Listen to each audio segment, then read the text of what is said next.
Entonces la situación es implementar básicamente una determinación de red que tenga que ver con el uso de un ASA. Este es un ASA de modelo 5505.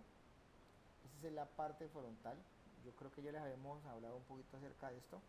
Y la parte trasera, pues obviamente, pues involucra la parte de las interfaces, en donde pues este es el panel, o sea, realmente acá, este es el panel de conexiones, ¿sí? Acá le dicen que este es el panel frontal, pues este es el panel de conexiones, realmente es la parte trasera de él, entonces es donde se determinan obviamente la parte de estados. Aquí está lo que quiere decir prácticamente ASA, ¿no? Que es un appliance de seguridad adaptativo. Entonces, ¿qué es lo que vamos a hacer nosotros? Pues nosotros vamos a determinar, pues para que se den cuenta, ¿sí? Que con un dispositivo de estos nosotros podemos especificar un nivel de control de seguridad, ¿cierto? Para filtrar qué clase de cosas, el acceso a la red, la inspección de algunas construcciones, de algunos niveles de contenido de algunos paquetes y el filtrado de aplicaciones. Normalmente es estratégico que uno ubique un dispositivo limítrofe de seguridad. O sea, ¿cómo va él? Supuestamente él se coloca en este caso, obviamente considerando un punto exterior, un outside, un punto interior, el inside y una, pues obviamente una DMZ. Entonces, normalmente los parámetros de seguridad que supuestamente implica, en este caso los niveles de seguridad pues van a cambiar un poco. El nivel de seguridad que supuestamente se tiene en el exterior pues es 0. El nivel de seguridad que se tiene por la DMZ pues puede ser similar o igual al que de pronto se está manejando para la parte interior que está considerado conectado dentro del ASA. Ahora, ¿esto cómo se refleja? Pues esto se va a reflejar en comandos y en parámetros de configuración. Por ejemplo, aquí tienen ustedes un modelo de despliegue de uso de un ASA en una sucursal, en una estructura que tiene una pequeña sucursal y en un pequeño negocio. Entonces fíjense que en este caso pues tenemos básicamente la ubicación prácticamente toda definida por la especificación de un dispositivo de interconexión. El ASA es un dispositivo centralizador. De hecho, diríamos que toda la persona que piense implementar redes a partir de lo que es la implementación del ASA, pues sabe fundamentalmente que necesita especificar el ASA como un dispositivo centralizador, si lo notan de esa manera. Por ejemplo, aquí pueden encontrar que este es un modelo en donde tenemos un exterior y un interior, y este es un modelo en donde tenemos una DMZ, una estructura interior y una estructura exterior, ¿cierto? Son dos tipos de modelos. Hay más escenarios. Por ejemplo, este es un escenario multisitio. Este escenario es el despliegue de interconexiones. Acá es donde queremos llegar, precisamente. Entonces, estas interconexiones, ¿cómo se pueden llevar a cabo? Pues estas interconexiones se pueden llevar a cabo a través de implementaciones de VPNs, utilizando, en este caso, la determinación del uso de los ASAs como puntos de entrada y de salida. Entonces, por ejemplo, aquí tenemos una oficina central y unas sucursales. Las conexiones entre ellas son hechas a través de VPNs. Fíjense que acá, puntualmente hablando, no se está especificando entre el sitio 1 y el sitio 2 una VPN. Solamente hay VPNs entre el sitio 1 y el cuartel general, y entre el sitio 2 y el mismo cuartel general. Entonces, ¿cómo se va a configurar un ASA? Entonces, expliquemos precisamente, jovencitos, que pues lo que tenemos que implementar acá son la habilitación y la configuración de servicios. Entonces estos servicios se van a configurar específicamente pues con una personalización. No es necesario que en ese orden de ideas ustedes van a pensar en configuraciones por defecto. Pues cuando nosotros estamos hablando de los ASA, pues podemos proveer, digamos que servicios básicos de firewall, ¿cierto? Madre, se me mandó mandar ese correo.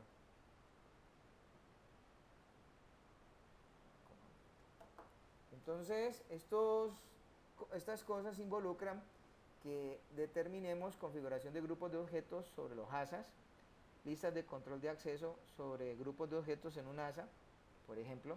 Configurar, por ejemplo, el mismo ASA para proveer un servicio tipo NAT. Y configurar control de acceso utilizando pues, bases de datos de autenticación y servidores AAA. O sea, todas estas cosas se pueden llegar a considerar dentro de lo que se puede manejar con un ASA. ¿Cómo se configura un firewall? O sea, todos sabemos que un firewall se muestra, en este caso, como una estructura que busca filtrar cosas. Entonces, las primeras situaciones con las cuales, por ejemplo, uno va a buscar dentro de un ASA es, primero que todo, que nos funcione. Esto que tenemos acá, este es un pequeño pedazo de pantalla en donde en el ASA, nosotros lo que establecemos básicamente es el uso de poderlo navegar a nivel del modo privilegiado, el modo de configuración global, y los modos que están adicionales por sus interfaces, en este caso. Entonces, pues hay muchas cosas que nos van a funcionar dentro de un sistema de estos ASA que son muy similares a los enrutadores. No necesariamente son iguales. Entonces, fíjense que, por ejemplo, si yo quiero colocar el comando enable secret password en un enrutador, por ejemplo, en el ASA se coloca enable password. Por ejemplo, si yo le quiero conectar, yo quiero colocar, por ejemplo, el comando IP route, en el comando equivalente en ASA es route outside, ¿sí? Por ejemplo, si yo quiero mirar la tabla de enrutamiento de un enrutador que es show IP route, en el ASA se coloca show route, y así sucesivamente. Por ejemplo, queremos ver las VLANs, en el enrutador es show VLAN, en el ASA se coloca show switch VLAN, ¿ya? Y así sucesivamente van a haber comandos específicamente que permiten determinar pues cosas que son equivalentes. O sea, el ASA como tal no tiene un sistema completamente conforme al iOS que ustedes en ese caso han estado trabajando. Bueno, entonces una de las cosas que también tiene en este sentido, o sea, realmente el sistema operativo no es igual, ¿sí? El sistema operativo pues obviamente cambia un poco en este caso por la sintaxis de algunas cosas que tiene en la estructura de soporte de la interfaz de línea de comandos. ¿Qué comandos se tienen, o mejor dicho, qué cosas vienen determinadas de configuración por defecto en el ASA? Pues aquí están algunas de ellas, ¿cierto? Como primera medida, pues el ASA tiene algunas cosas determinadas de entrada, pues obviamente vienen interfaces predeterminadas con algunos valores, pero eso puede implicar que nosotros las podemos cambiar. Ahora, por ejemplo, una de las cosas con las cuales pues ustedes tienen que entender es que el ASAR tiene un asistente, un wizard. Pero ese wizard pues normalmente es como, viene siendo como el mismo tipo de wizard que le ofrecen a uno el iOS del sistema o el sistema operativo, que tienen las mismas máquinas con las cuales aún han estado ustedes trabajando de forma derivada. Ahora, ¿cómo se configuran los servicios de gestión, por ejemplo, y los ajustes de gestión? En ese caso, digamos que la posibilidad inicialmente está en que nosotros siempre sepamos entrar dentro de un dispositivo de estos a su modo global. Entonces, la entrada de un ASA, en este caso, es convencionalmente igual, configure terminal, ¿ya? Entonces, ¿qué se hace aquí como comandos básicos? Pues comandos básicos están todos esos. Entonces uno puede colocarle el nombre al ASA, ¿cierto? Uno puede fijar una frase entre 8 y 128 caracteres de longitud, básicamente para determinar el password encriptado. Y obviamente pues esto se usa con una llave de encriptación. Y la llave de encriptación se puede habilitar en este caso usando, pues digamos que encriptación tipo AES. Uno puede habilitar el password, básicamente, y obviamente pues el password es case sensitive y tiene una longitud de 32 caracteres alfanuméricos que pueden incluir en ese caso caracteres especiales también. Bueno, La primera cosita pues que uno normalmente hace con esta situación, aunque pues normalmente esto es más que todo, digamos que fácil de hacer, es la implementación de lo que es la configuración básica del banner mode, que es el mensaje del día. O en este caso, como puede apreciarse acá, la habilitación de la encriptación tipo AES, en este caso. Entonces, que ahí están ustedes viendo, pues obviamente la forma en como en este caso, la palabra Cisco 123 se le coloca encriptación tipo AES. Bueno, eh, los comandos ya a nivel de interfaz, pues van a variar bastante. Por ejemplo, en este caso, uno le puede configurar, por ejemplo, uno puede entrar primero que todas las VLANs. Digamos que esas son de las primeras interfaces que maneja el ASA. Entonces los modos de entrada, en este caso uno le puede colocar primero que todo a la VLAN, como pueden ver, la interface VLAN, un número o valor en específico para detallarla. También uno le puede denotar a la VLAN unos nombres que tienen hasta 48 caracteres y el nombre no es case sensitive, en este caso. Y hay unos valores y pueden especificar unos niveles de seguridad, que son unos valores con los cuales uno puede considerar qué valor puede aplicar allí. Si es un valor 0, pues es el más bajo. Si es un valor 100, pues es el más alto. Entonces, también están pues otras cosas que se pueden configurar a la parte de lo que son las interfaces VLAN. ¿Qué le puede colocar a la interfaz VLAN? Una interfaz VLAN uno la puede colocar usando básicamente tres métodos. Está el método manual, está el método por DHCP y está el método usando PPP over Ethernet en este caso. Bueno, ¿qué más tiene una ASA, jovencitos? Pues el ASA como primera medida, pues aquí muestran un ejemplo de instalarle la configuración de lo que son sus VLANs. Por ejemplo, ahí están colocando específicamente dos VLANs que se han asociado. Y acá podemos ver en ese caso cómo a nivel de cierto número de VLAN se están asociando ciertos puertos. Entonces acá podemos ver nosotros en este caso que a nivel de outside tenemos un cierto valor de VLAN y a nivel de inside pues otros puertos. Hay que recordar que pues en este ASA nosotros no tenemos 24 puertos. Este ASA 5505 pues cuenta con 8 puertos que son relativamente pequeños en este caso. Bueno, acá podemos ver nosotros también cómo se asignan los puertos a las VLANs. Aquí podemos ver básicamente que en ese sentido pues uno verifica primero cómo está el estado de las interfaces y también puede verificar específicamente cuál es el direccionamiento IP que se ha asociado en este instante. Por ejemplo, aquí hemos verificado que la dirección IP de la VLAN 1 es esta que está acá y la dirección IP de la VLAN 2 es esta que está acá, ¿sí? Entonces son básicamente valores que se han introducido de forma manual. Una consideración también importante es que los ASAs determinan enrutamiento y uno puede configurar rutas estáticas, enrutamiento dinámico, pero por ejemplo, este es el caso en el cual uno puede mostrar una ruta estática por defecto.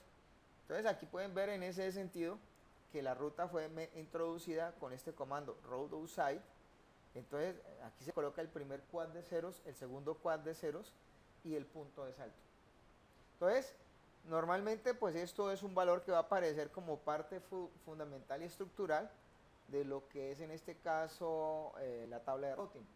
Recuerden que una ruta estática por defecto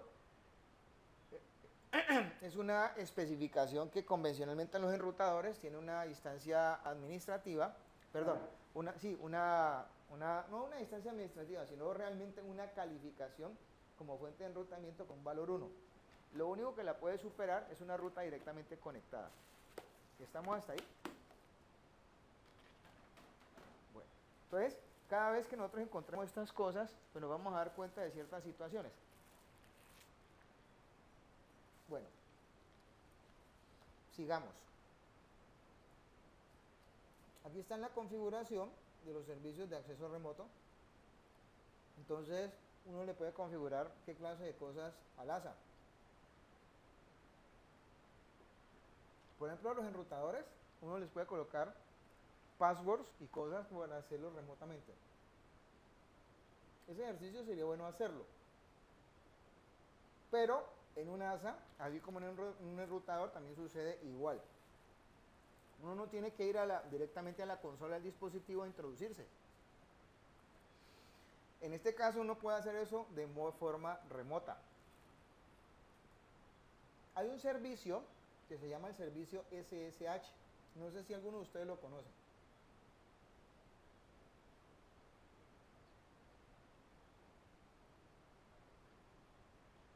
Bueno, sí me ha escuchado. De hecho, pues es un servicio que se ha implementado. eh, a ver, normalmente el Telnet es un servicio de acceso remoto a dispositivos. ¿Cuál es el problema que tiene el Telnet con respecto a SSH? Yo diría que los dos trabajan en lo mismo. La diferencia radical está entre que el Telnet, pues ya casi nadie lo monta porque el tráfico o la estructura de información que se está manejando sobre Telnet, pues todas se ven y son prácticamente expuestas en las redes. SSH sí, en ese sentido mete más seguridad y sobre todo pares de autenticación y de forma más robusta. Entonces montar una versión de SSH sería lo idóneo cuando se está usando ASA, en este caso. ¿Está claro hasta ahí? Ustedes saben para qué se usa el protocolo de tiempo de red. ¿Alguien lo ha usado? ¿Alguien lo ha determinado? Bueno, en especial, este protocolo convencionalmente siempre atiende a la existencia de ciertos servidores que supuestamente están en las redes. Si les digo la realidad, el servidor NTP es mejor no tenerlo encendido, porque es un hueco de seguridad. Entonces, en ese caso, pues cuando se necesita configurar, pues se va a configurar. Pero ¿cuál es la idea? La idea como tal es que nosotros, si lo vamos a configurar, lo hagamos a través de procesos de configuración y encriptación seguros. Porque si no, se vuelve esto como el punto neurálgico que tiene todo sistema en red que está montado con ASA. Los servicios de HCP también se pueden configurar en un sistema ASA. ¿Cómo se coloca esto? Pues no se coloca al igual que lo que se coloca en un enrutador. De hecho, las direcciones de DHCP se pueden excluir, en este caso, como pueden apreciar, así tal cual como se está colocando en esta pantalla, acá abajo. Por ejemplo, aquí se excluyó desde la 1.10 a la 1.100 y se colocaron inside.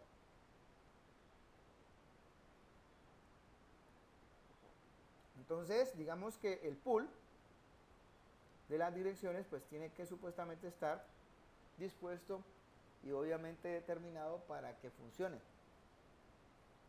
Entonces, acá, por ejemplo, están determinando un pool de direcciones que es la 192.168.1.10 a la 192.168.1.141 de forma inside.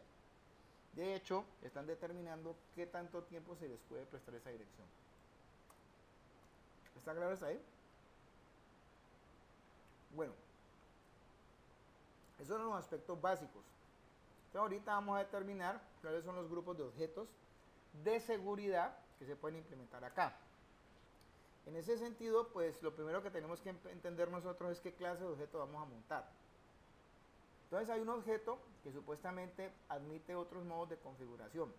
Entonces, el Object Group, por ejemplo, involucra que obviamente coloquemos nosotros comandos y opciones sobre, por ejemplo, qué clase de cosas. Por ejemplo, tipos de paquetes de mensajería tipo ICMP. Ese es uno.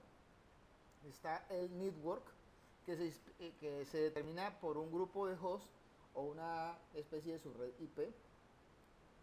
Está el que tiene que ver con el protocolo, que especifica un grupo de protocolos que son básicamente muy similares a TCP, que en ese sentido sería también UDP. Ya está el servicio, que se especifica a un grupo de servicios están montados a nivel de TCP, UDP, y están los usuarios. En ese sentido, que son básicamente cosas que pueden estar locales o desde algún punto de vista pueden ser a nivel de prefijos importados. Entonces, en este caso, ¿sí? La configuración de objetos de red, pues obviamente pues involucra conocer un poco el tema y el concepto. Entonces, hay unos comandos que son asociados a esto, que determinan precisamente qué se puede hacer con la alimentación de información que tiene que estar sobre un ASA. Entonces, por ejemplo, acá hay un ejemplo de configuración sobre el mismo ASA que están definiendo un ejemplo 1 como el objeto para red, en este caso, y obviamente ese objeto de red lo van a poner a correr y obviamente le asocian a él básicamente una dirección de host, un rango específicamente para determinar números de DHCP en ese caso, ¿sí? Entonces, digamos que esa situación es la que va a estar determinada para la configuración de los objetos en el ASA. Por ejemplo, acá, ¿sí? Las opciones que tenemos nosotros para montar a nivel de objetos de servicio, pues son básicamente varias. Una de ellas está involucrando prácticamente las imposiciones que tiene IP, ¿cierto?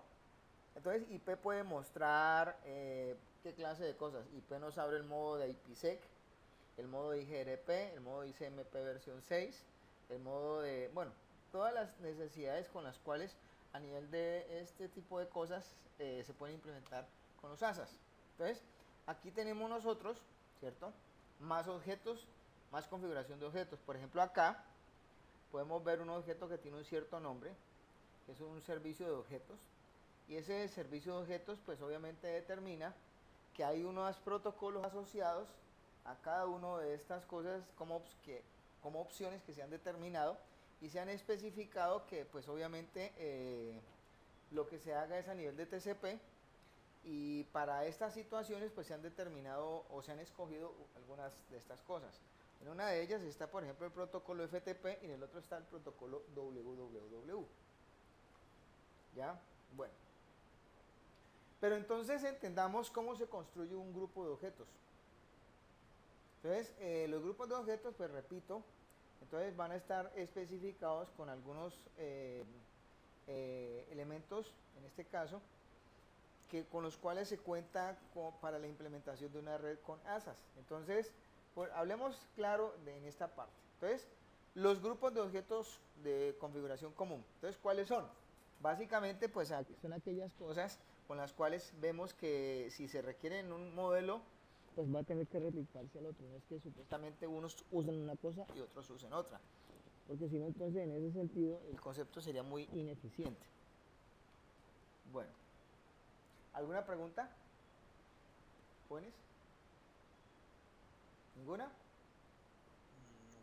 Bueno, entonces acá, por ejemplo, vemos nosotros grupos de objetos comunes en los cuales nosotros estamos viendo qué clase de cosas. Por ejemplo, acá, en el grupo de servicios 1, agruparon el servicio www, el HTTP seguro, el POP3 y el tiempo de control de red, el protocolo de control de red.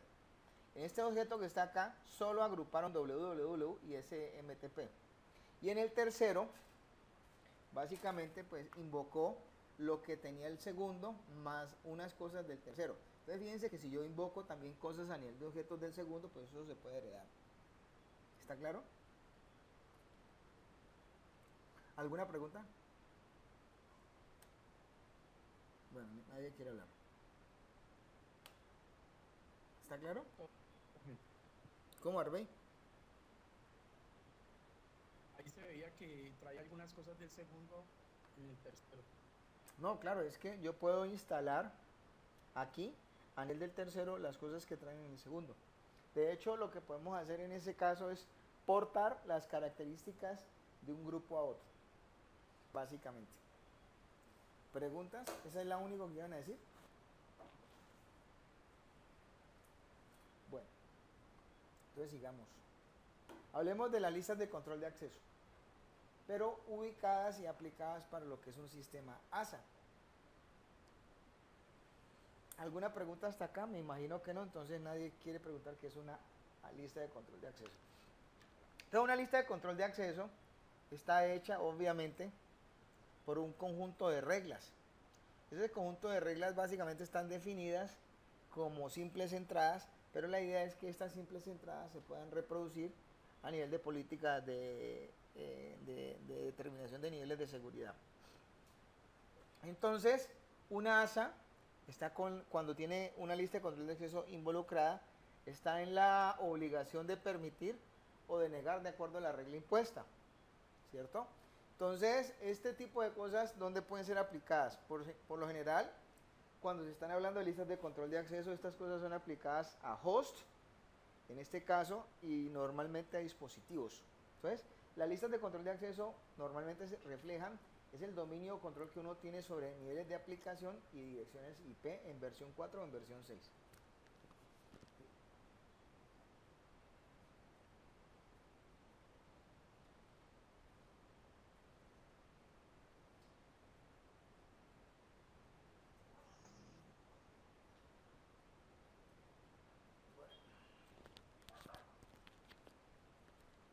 Bueno, entonces sigamos. ¿Qué es lo que va a filtrar el ASA? Entonces, ¿qué esperaría uno que filtrara el ASA? Pues el ASA es un sistema prácticamente muy robusto, en este caso, en el cual pues nosotros tenemos que negar ciertas cosas y permitir otras. Entonces, uno normalmente niega ciertos niveles y facilita o habilita otros ciertos niveles. Entonces, en ese orden de ideas, las listas de control de acceso nos van a dar una mano. Porque una lista de control de acceso serviría como filtro inicialmente en ese sentido y pues obviamente pues toca decir las cosas. De las listas de control de acceso en IPv4 pues existen básicamente dos clases, unas que son básicamente extendidas y otras que son estándares. Sobre las extendidas pues tenemos un mejor control, pero sobre las estándares pues básicamente son para determinar qué se puede hacer a nivel de tráfico de destino. ¿Ya? Las ACLs en IP versión 6 pues obviamente son mucho más abiertas y no se puede decir que en ese sentido existen ACLs estándares o extendidas. De hecho, digamos que IPv6 iguala todo ese tipo de cosas. ¿Cuáles son los comandos que tiene uno para ACL? Pues para ACL, pues tiene en una ASA pues tiene muchos más comandos que de pronto los que se pueden determinar en un problema de direccionamiento con IP versión 4. De hecho, pues hay aquí una gran cantidad de cláusulas con las cuales uno puede jugar. Pero pues obviamente ese jugar va entre comillas. ¿Cómo se configura una ACL? Entonces esta es la segunda versión para los que ya han visto esto de cómo configurar una ACL. Entonces una ACL se puede configurar puntualmente hablando, como está aquí determinada, pues aquí está por ejemplo definida como extendida, para que niegue o permita cierta cuestión protocolar, que en ese caso puede ser a nivel de IP, a nivel de TCP o a nivel de UDP. Entonces, fundamentalmente, este tipo de cosas van a usar o van a definir en ese caso ciertos conceptos de operadores. Si ustedes notan acá, entonces esto habla puntualmente de establecer una referencia de origen y una referencia de destino y obviamente lo que se quiere hacer conceptualmente con la lista de control de acceso. ¿Ya? Entonces los elementos de una ACL a nivel del ASA son básicamente los que ustedes están viendo en ese cuadro que está allí desplegado. Entonces de hecho digamos que la fuente va a identificarse, ¿sí?, como la fuente que puede ser cualquiera, que puede ser un host o una red en la cual supuestamente existe un grupo de objetos de red en este caso, ¿ya? Bueno, las ACL ¿dónde se aplican? Las ACL supuestamente se aplican en ese orden de ideas con una extensión de sintaxis un poco diferente. De hecho, en este caso, ¿sí?, las ACLs se pueden colocar con un comando que se llama access group y se van a colocar a nivel de interfaz para que se vayan dando cuenta en este caso. Bueno, aquí tienen ustedes una gráfica de una topología, sería muy chévere interpretarla sobre lo que es la marcha, en donde tenemos conectado desde internet pues dos soluciones dos computadores con los cuales se debe dar una sola solución. Entonces, aquí obviamente pues esta es una topología de referencia, ¿cierto? Entonces, en esta topología de referencia nos vamos a encontrar en este escenario. ¿Qué pasa con este escenario? Pues toca comenzar a revisar si obviamente pues si tiene listas de control de acceso y nosotros no tenemos cuenta ni idea de lo que puede pasar en ese dispositivo, pues nunca va a pasar nada. Entonces hay que comenzar a detallar y determinar cómo están construidas las listas de control de acceso. Entonces, para esto se parte o se arranca con una topología de referencia en la cual uno disponga de datos IP a nivel de IPv4 y a nivel de IPv6 de una vez. Entonces, en el ASA, nosotros vemos allí todos estos datos ya dispuestos. Por ejemplo, tenemos el enlace punto a punto con la VLAN, ¿sí? La VLAN 1, que tiene básicamente dos niveles de servicio, en el cual pues se podría considerar, ¿sí? En este caso, ¿sí? Dentro de una de estas cosas, todos los valores que uno necesite para, por ejemplo, determinar el funcionamiento protocolar de una red. Bueno, aquí hay algunos ejemplos de grupos de objetos que están utilizando ACLs, ¿ya? Entonces ahí pueden darse cuenta ustedes que está botando a nivel de del mismo sistema operativo lo que sucede con un cierto tipo de estímulo, ¿no? El tipo de estímulo, ¿cuál es? Pues nosotros estamos determinando que ahí debe de haber algún tipo de tráfico interesante que mueva la ACL y que obviamente la ponga a funcionar. Eso es básicamente eso, ¿no? Bueno. Hasta el momento pues no tenemos, digamos que inconveniente porque ustedes no han dicho que paren ni nada de estas cosas. Vamos a hablar sobre los servicios tipo NAT. Que el servicio tipo NAT pues obviamente acá se utiliza todavía, pero un servicio tipo NAT en este caso pues es un servicio de traslación de direcciones IP públicas a privadas y viceversa. ¿Cuáles son los tipos de despliegue de NAT? Pues básicamente, como pueden apreciar, el NAT está muy definido, dónde se tiene que utilizar, ¿cierto? Entonces, porque existe una forma de ajustar lo que se hace con el NAT. El NAT se puede en un momento especificado ver, ¿cierto? Cómo funciona y cómo fluye. De hecho, ¿cuál es la filosofía de NAT? La filosofía de NAT es la de no permitir que las direcciones IP privadas salgan a internet y bajo algún tipo de esquema de compartición esa misma dirección IP privada pueda en ese caso ser suplantada o digamos que reemplazada por una dirección IP pública.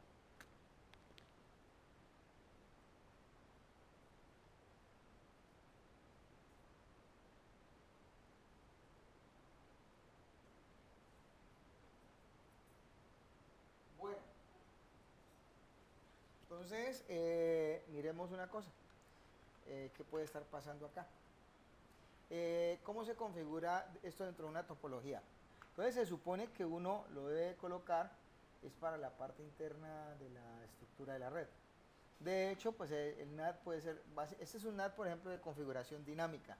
¿Qué lo hace dinámico? Pues obviamente lo hace dinámico el hecho de que uno a la red que está trabajando le diga que lo va a trabajar por NAT, que va tipo que va en este momento a nivel de variables inside o outside, y obviamente pues que esto se determina, ¿sí? Con una especificación de una dirección que está en un rango de direcciones que se llama public. El rango de direcciones está tomado entre la 240 y la 248 de esta red. ¿Está claro? Bueno, luego pues aquí se construye un mapa de políticas que se llama Policy Global, ¿cierto? Y luego pues obviamente colocan que la inspección, algunas de las acciones que impactan el trabajo del ASA, pues en ese caso sean por defecto, para no impactar el rendimiento, podríamos decirlo de esta manera, en este momento. Bueno, acá pueden ustedes encontrar un ejemplo de configuración de una cosa que se llama PAT. PAT es el hermano evolucionado del proceso NAT y PAT quiere decir Port Address Translation. Entonces, ¿para qué sirve el PAT? Pues el PAT, lo que pasa es que el NAT venía básicamente con muy pocas alternativas. Una de las alternativas que se tenía con el NAT básicamente era la definición formal, en este caso, de usar puntualmente, digamos que la determinación a ver, le explico. ¿Sí? En IPv4, cuando uno usa NAT, hay varios tipos de NAT. Está el NAT estático y está el NAT dinámico. Y hay un tercer tipo de NAT que no se llama realmente NAT, sino que se llama PAT, que se llama Port Address Translation. Entonces, el sistema PAT es lo que convencionalmente siempre se usa a nivel de lo que es los sistemas NAT, porque es que el sistema NAT se usó para determinar especialmente el uso de direccionamiento privado y direccionamiento público en los bordes de las redes. Entonces ya con esto no se hace. Entonces digamos que el sistema NAT no es que digamos que dejó de existir, sino que es más útil un sistema tipo PAT. Porque en este caso el PAT determina que para una sola dirección pública haya una multiplicidad en ese caso, de puertos asociados. Desde ese punto de vista. Denme un segundito. Denme un segundito. Vamos acá. Entonces estamos hablando de lo que es un NAT. Entonces el NAT básicamente se vuelve, en ese caso, un proceso de configuración de una especie como de firewall. O sea, realmente no es un firewall. Cuando nosotros creamos un sistema NAT, entonces digamos que ¿cuál es la idea? Esto es un sistema de enrutamiento, ¿cierto? Y esta es la red LAN. Supuestamente todo, digamos que todo lo que está aquí colgado se le puede aplicar el proceso NAT. Entonces, el proceso NAT, ¿qué hace? Todo lo que viene desde acá se traslada a partir de lo que hace el enrutador, digamos que considerando un punto de salida. Entonces, muchas veces, en este caso, uno puede tener varios puntos de salida. Pero, por ejemplo, la configuración del NAT es mucho más eficiente cuando supuestamente uno involucra el Port Address Translation, que se llama PAT. ¿Ya? ¿Cómo funciona PAT? Pues PAT lo que hace fundamentalmente es asociar una dirección IP, ¿cierto? A un puerto, en este caso. Entonces él trabaja básicamente con el número del puerto y la dirección IP. Entonces, ¿eso qué implica? Pues que uno puede tener una implementación formal de cuántas estructuras de red. Pues uno puede tener muchísimas. Porque si uno tiene la posibilidad de definir 2 a la 16 puertos, entonces uno puede tener 64.000 puertos como para escoger en ese caso. Digamos que uno no va a escoger los puertos más conocidos. Entonces, mejor dicho, con 50.000 puertos son bastantes. Entonces, imagínense lo que básicamente puede aportar esto. Bueno, sigamos. Entonces, en este caso, digamos que la configuración del NAT estático, la verdad, yo les voy a contar algo. Yo no acostumbro a hacerlo con NAT estático. ¿Por qué? Porque es que el NAT estático involucra que siempre para una dirección de salida hay una única dirección de entrada. En cambio, con los NAT dinámicos, usted indica que para un grupo de salidas o un puerto de salida pueden haber múltiples entradas, en este caso, hasta el momento. ¿Ya? ¿Alguna pregunta hasta acá? ¿Ninguna? Bueno, ahorita hablemos de lo que es el concepto de validación AAA. ¿Qué es un sistema de validación AAA? Pues es un sistema de autenticación. Supuestamente el AAA, desde ese punto de vista, involucra en este caso, ¿sí? Obviamente grandes cosas. Pues las palabras son authentication, authorization, accounting. Eso quiere decir AAA. De hecho, pues el AAA se consideró básicamente como un mecanismo bastante necesario. Lo que pasa es que hubo un tiempo en los cuales pues la implementación de seguridad pues no era como tan fuerte. Hubo maestros que estuvieron pegándole muy duro a lo que fueron las estafas y todo este tipo de cosas. De hecho han salido hasta películas. Los servidores y bases de datos locales que se usan dentro del ASA son básicamente dos. Entonces uno puede usar comandos tipo Radius y TACAX, que son los servidores que se pueden implementar acá. Entonces está, por ejemplo, el servidor AAA, ¿cierto? Que crea, pues obviamente, en ese caso, ¿qué? Un sistema tipo TACAX o un radius AAA, en este caso pues puede hacerlo uno en ese sentido. Está, digamos que la determinación con este comando, pues uno lo que hace es asociarlo, configurar el AAA como parte de un grupo de servidores, ¿sí? Y también obviamente asociándolo a una interfaz. Entonces, fíjense que el AAA vendría siendo esos servidores de configuración con los cuales pues uno trabaja puntualmente para implementar, digámoslo que de esa manera, ¿sí? Digamos que el concepto de autenticación, o sea, ¿para qué se usan los servidores Radius y TACAX? Son sencillamente bases de datos locales y servidores con los cuales un dispositivo o un usuario se autentica, no es nada más. Bueno, eso es básicamente eso. Entonces, podremos acá colocar algunas reglas de autenticación. Prácticamente uno puede mandar a autenticar todo, las consolas de HTTP, el ENAPE, todo lo puede usted mandar a autenticar. Pero ¿qué pasa cada vez que usted manda a autenticar? ¿Qué sucede? Pues eso es algo muy simple. Pues si las cosas se mandan a autenticar cada rato, pues así de sencillo. Estas cosas van a tener problemas. ¿Cuáles son los problemas? Los problemas es que esto se va a volver más ralentizado.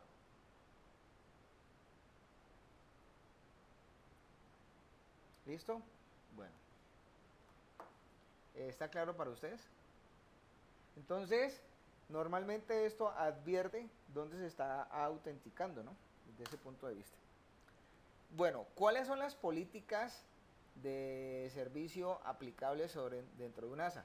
Pues dentro de un ASA, pues básicamente pueden haber políticas de servicios. ¿Cuáles?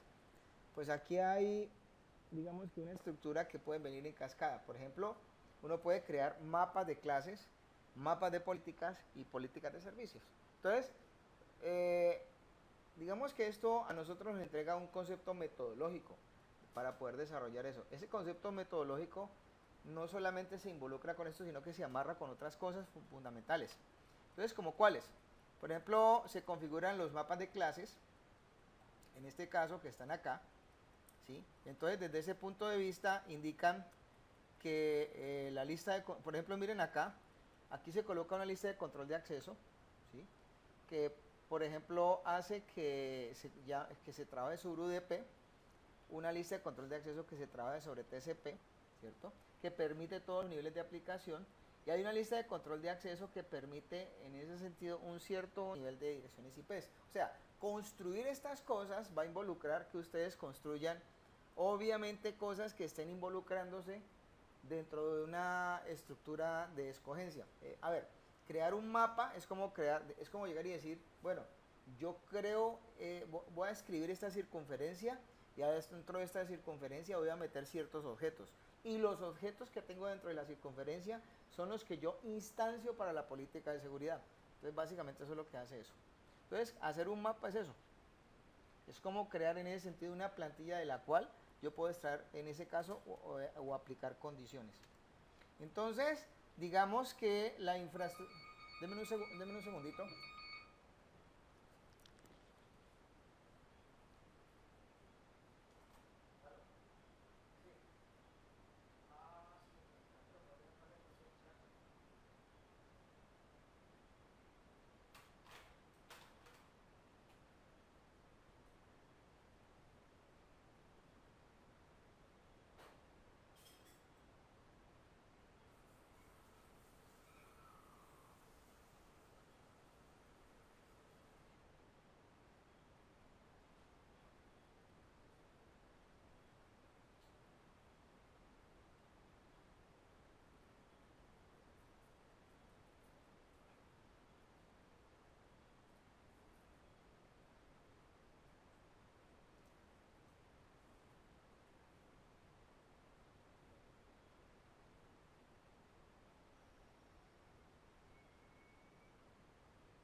Bueno, entonces sigamos acá.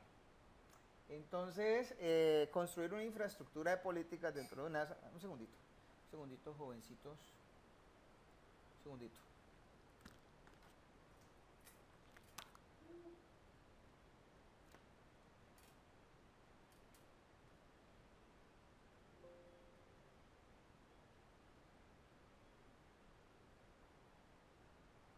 Entonces, continuemos. Entonces, ¿cómo se crea, jóvenes, una política? Entonces, eso es una infraestructura modular de políticas. ¿Para qué se hace esto? Por ejemplo, esto se puede hacer para montarla sobre una VPN. Entonces acá podemos ver nosotros que esta es una lista de control de acceso que tiene injerencia sobre el puerto UDP sobre el valor 69. Entonces digamos que se está considerando un class map que básicamente tiene que hacer coincidir las operaciones de un pequeño protocolo que se llama por ahí TFTP, ¿cierto? ¿Qué se hace con él? Pues obviamente lo que se hace con él es instanciarlo para aplicarlo en el mapa de políticas, porque aquí supuestamente se llama, ¿no? En este caso, si ven ustedes acá, esto que está aquí es invocado acá, y esto que está acá es determinado acá. ¿Cómo se determina? A nivel de una política global. Pues esta es la forma en cómo este tipo de cosas se van implementando. Entonces, normalmente, pues obviamente esto entrega políticas por defecto, pero por lo general uno las puede, en ese caso, para que tengan cuidado, pues uno las puede personalizar. Uno las puede personalizar para muchas cosas, de hecho, hasta para el manejo de lo que es tráfico telefónico, en este caso. ¿Ya? Básicamente, pues eso es como todo, ¿no? En este momento. Entonces, eso es realmente, fíjense que ahí songo sorongo, podemos ver todas estas cositas. Pero entonces, ¿cuál es la idea del ejercicio? El ejercicio está aquí montado, ¿no? ¿Cierto? Yo lo voy a mostrar. Esperen un segundo. Y pues obviamente nos vamos a dar cuenta. Esperen que abra esto aquí. ¿Cómo se implementa esto? ¿Ya? ¿Sí me escucharon todos? Sí, profe. Ah, bueno. Ay, Dios mío, bendito. Ayúdanos.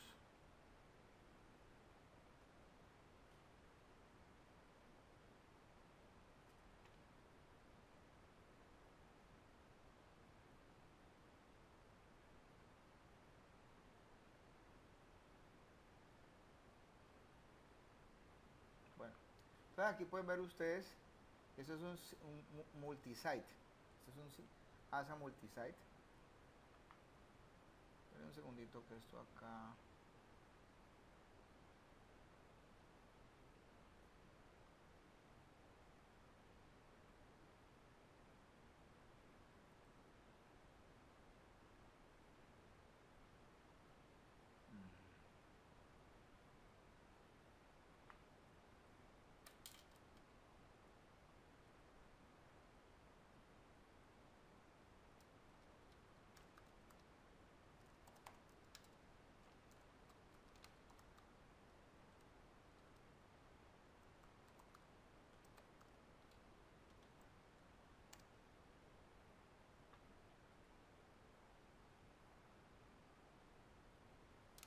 Entonces aquí,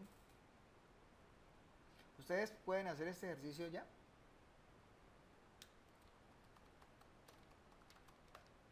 ¿Y qué tal explicar? Sí, este que voy a mostrar. ¿Qué dice Juanillo?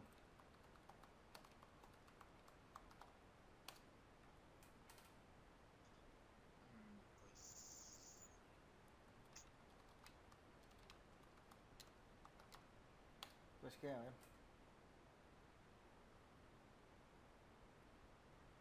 Cuénteme, Juanillo. Ese que está acá. O sea, este es un sistema de 3 sitios, ¿no? Este es un multisite ASA. O sea, este es un ISP, En este caso, este es este mismo que está aquí.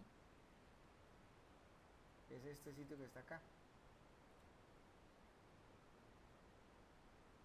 Bueno, de hecho, pues es la tarea es de configuración. ¿Cómo es la tarea de configuración? Miremos a ver. Pues aquí están definidos los tres sitios, ¿cierto? Ya, entonces está el HQ, el BR, ¿cierto? Entre estos dos está el túnel, o sea, si nos vamos a la topología, entre estos dos hay un túnel. Esto que está acá, obviamente, pues esto que está acá es el sistema ASA que está acá arriba, aquí en este caso, o sea, acá hay otro sistema de estos, ¿cierto? Obviamente pues no está tal cual, pero pues en este caso pues los cambios son mínimos, o sea, aquí tendríamos un enrutador 1, un enrutador, pues sería cambiarlo un poquito, ¿no? En este caso, perdón, cancelar, tengo abiertos esos dos dibujos, es esto. Entonces, esta parte que está aquí, hasta aquí es esto, o sea, lo que está por encima de esto es lo que supuestamente no está. Pero entonces, en ese caso, pues este sería un tercer sistema. ¿Dónde está la configuración? Yo lo que quiero es que ustedes trabajen un poquito en esto. Aquí están los archivos de configuración, ¿cierto? Entonces aquí está la configuración por completo de todas las cosas, de lo que estamos mostrando. Entonces, por ejemplo, aquí está el primer archivo de configuración. Este es el ASA, el BR ASA. ¿Cuál es el BR ASA? El BR ASA, está acá, ¿no? Es este. El HQ ASA, es el Headquarters, ese es el branch, el Headquarters. Aquí está la configuración completa de él, ¿sí? Con todas las especificaciones y las cosas que tiene que implementar, en este caso, ¿sí? Este es el HQ. Bueno, aquí están todos los archivitos. Esto que está acá es el ISP, este es el Startup Config. Este que está acá, ¿cuál de estos es? Pues si vamos a revisar, es este enrutador. Este ASA 0 que está acá, ¿cuál de estos es?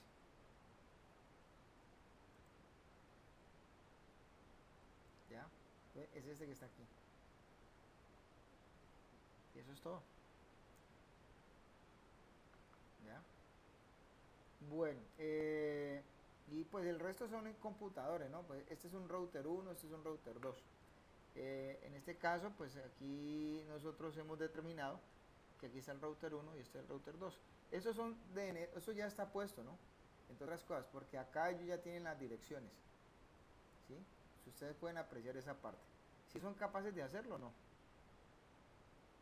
Es más, de hecho este ya está. ¿Qué es que le falta montar a esto acá? Pues ponerlo otra vez a funcionar. O sea, la idea es que ustedes borren las configuraciones y vuelvan a hacer la implementación por completo de todo esto acá. Entonces, que ustedes prueben que aquí hay un tráfico encriptado entre este sistema remoto y este sistema remoto. ¿Ya? Esa es básicamente la idea de la tarea que esto tiene en este caso. Entonces, ¿cuál es la idea? La idea es que, pues obviamente probemos cómo podemos ir, por ejemplo, este hotspot si no está montado.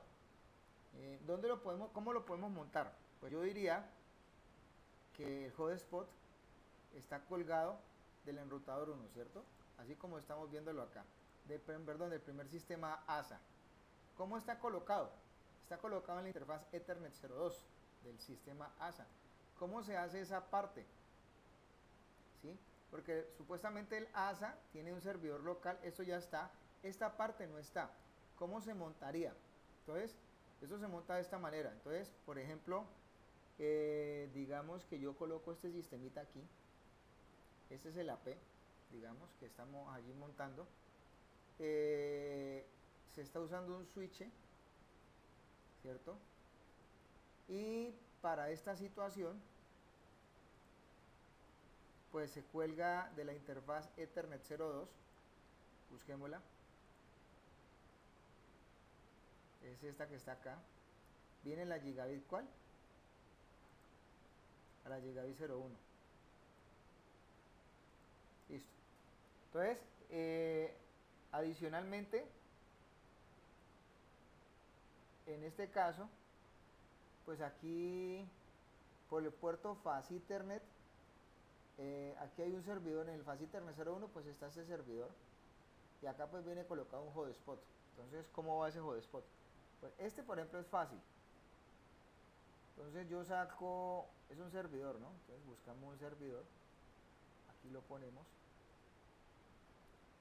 y de hecho, pues lo conectamos acá, y pues obviamente extendemos una conexión que tenemos que tener en cuenta hasta este. Entonces, aquí ¿qué hacemos con esto? Pues implementamos un par de portátiles. ¿Cómo se implementan los portátiles? Pues a los portátiles nos toca colocarles un par de tarjetas inalámbricas. Entonces a esos portátiles les vamos a quitar sus características. Pues aquí vamos a cambiarle esta que está acá. Busquemos aquí una red inalámbrica cualquiera. Esta como más promiscua. Entonces digamos que vamos a usar esta, ¿cierto? Y acá pues hacemos básicamente lo mismo, ¿no? Entonces quitamos esta,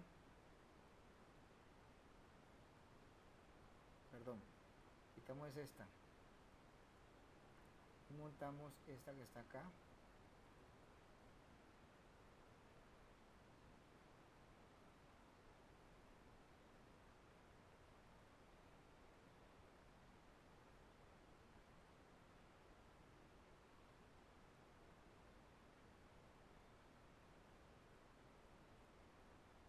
Y encendemos.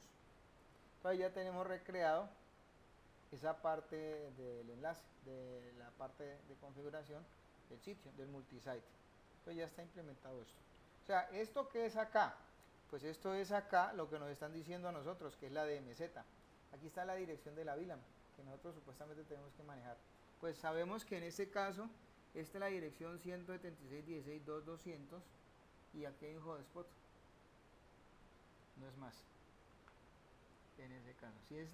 ¿Sí entienden o no? Bueno, entonces espero que sí.